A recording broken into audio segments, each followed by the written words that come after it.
নমস্কার বন্ধুরা, ঝর্ণা কিচেনে সবাইকে স্বাগত। আশা করি সবাই ভালো আছেন। আজকে আরেকটি রেসিপি নিয়ে আসছি। আজকে তৈরি করব সম্পূর্ণ ঘরোয়াভাবে মাংস তৈরি। আমরা এখানে 2 কেজির মতো মুরগির মাংস নিয়েছি। এখানে আমরা মাঝারি সাইজের ছোট মাঝারি সাইজের 3টি পেঁয়াজ কুচি করে নিয়েছি। আর এখানে আমরা নিয়েছি নতুন আলু 6টি, এভাবে মাঝখান দিয়ে ফালি করে নিয়েছি। এবং আমাদের প্রয়োজন মতো লাগছে হলুদ গুঁড়ো, লঙ্কার গুঁড়ো, ধনিয়ার গুঁড়ো। এখানে আমরা মাত্র 1 চা চামচের পরিমাণের মতো গরম মশলা নিয়েছি। ছোট সাইজের 5টি এলাচ এবং মাঝারি সাইজের একটি দারুচিনি আমরা শিলপাটায় বেটে নিয়েছি, মাত্র 1 চা চামচ পরিমাণের মতো। এখানে পরিমাণ মতো লবণ। এখানে আমরা আদা বাটা 1 চা চামচ, রসুন বাটা 1 চা চামচ এবং কাঁচা জিরে শিলপাটায় বেটে নিয়েছি 1 চা চামচ। এবার এখানে আমরা গোটা কয়েক জিরে, খুব সামান্য পরিমাণের মশলা দিয়ে আমরা মুরগির মাংসটি রান্না করব। আমরা এখন মুরগির মাংসটি ম্যারিনেট করে নেব। আমরা সম্পূর্ণ মাংসটা জল ঝরিয়ে নিয়েছি।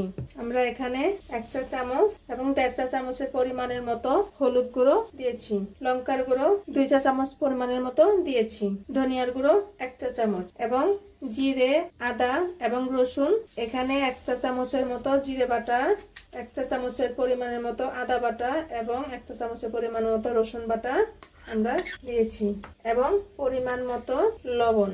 এভাবে মেখে নিতে হবে। খুব সামান্য পরিমাণে আমরা 1 চা টেবিলের মতো আমরা সাদা তেল দিয়ে দিব। এখন আমরা আলু এবং 3টি পেঁয়াজ মাঝারি সাইজের আমরা কেটে নিয়েছি। খুবই কম মশলা দিয়ে এখানে রান্না করতেছি মাংস। আপনি অবশ্যই খেয়ে দেখবেন, খুবই টেস্টি হয়। আপনারা প্লিজ একটি সাবস্ক্রাইব করে দিবেন এবং একটু লাইক করে দিবেন। এখন আমরা মুরগির মাংসটি ম্যারিনেট করা হয়ে গিয়েছে। দেখুন বন্ধুরা, আমাদের ম্যারিনেটটা হয়ে গিয়েছে। আপনারা যদি এখানে যে বেশি ঝাল পছন্দ করেন, এখানে ঝালটা বাড়িয়ে কমিয়ে দিয়ে দিবেন। আমি অত ঝাল পছন্দ করি না, ঝাল মিডিয়াম আমরা পছন্দ করি। এই জন্য আমি ঝালটা মাত্র 2 চামচ দিয়েছি। এখন আমরা মুরগির মাংসটি ম্যারিনেট করা শেষ। এখন আমরা কড়াইতে তেল দিয়ে দিব। আমরা কড়াইতে তেল দিয়ে দিয়েছি। আমরা কড়াইতে 4 টেবিল পরিমাণের মতো আমরা তেল দিয়ে দিয়েছি, সাদা তেল। কারণ আমরা ম্যারিনেট করার সময় আমরা 1 চা চামচ পরিমাণের মতো তেল দিয়ে দিয়েছি। এখন আমরা গোটা কয়েক জিরে দিয়ে দিব। আমরা কিন্তু এখানে পেঁয়াজ দিব না, কারণ পেঁয়াজ আমি ওখানে ম্যারিনেট করার সময় দিয়ে দিয়েছি। শুধু জিরে দিয়ে দিব। আপনারা অবশ্যই বাসায় এভাবে মাংস রান্না করে দেখবেন, খুবই টেস্টি হয়। আমাদের জিরাগুলো হয়ে গিয়েছে। এখন আমরা মাংসগুলো দিয়ে দিব।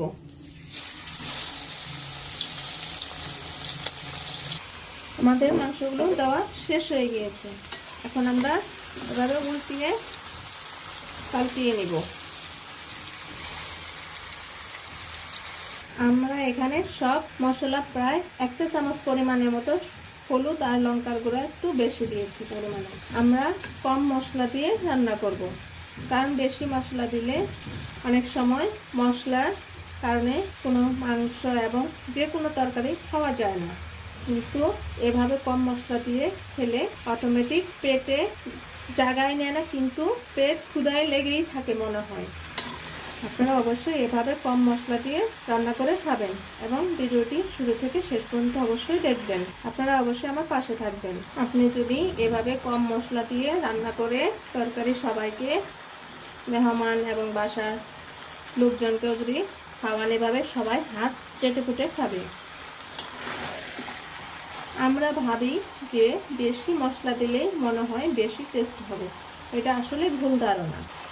আপনি অবশ্যই এভাবে, আমরা এখানে কিন্তু 2 কেজি মুরগির মাংস নিয়েছি।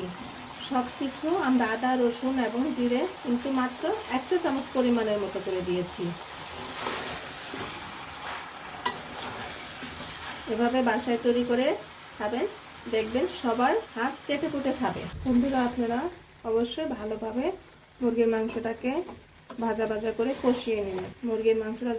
মুরগির মাংস কেন, যে কোনো মাংস বা তরকারি হোক, ভালোভাবে কষিয়ে নিলে তরকারি টেস্টটা অনেক গুণ বেড়ে যায়। আমাদের কষানো কিন্তু প্রায় শেষ পর্যায়ে, আর আমরা 5 মিনিটের মতো কষিয়ে নিব।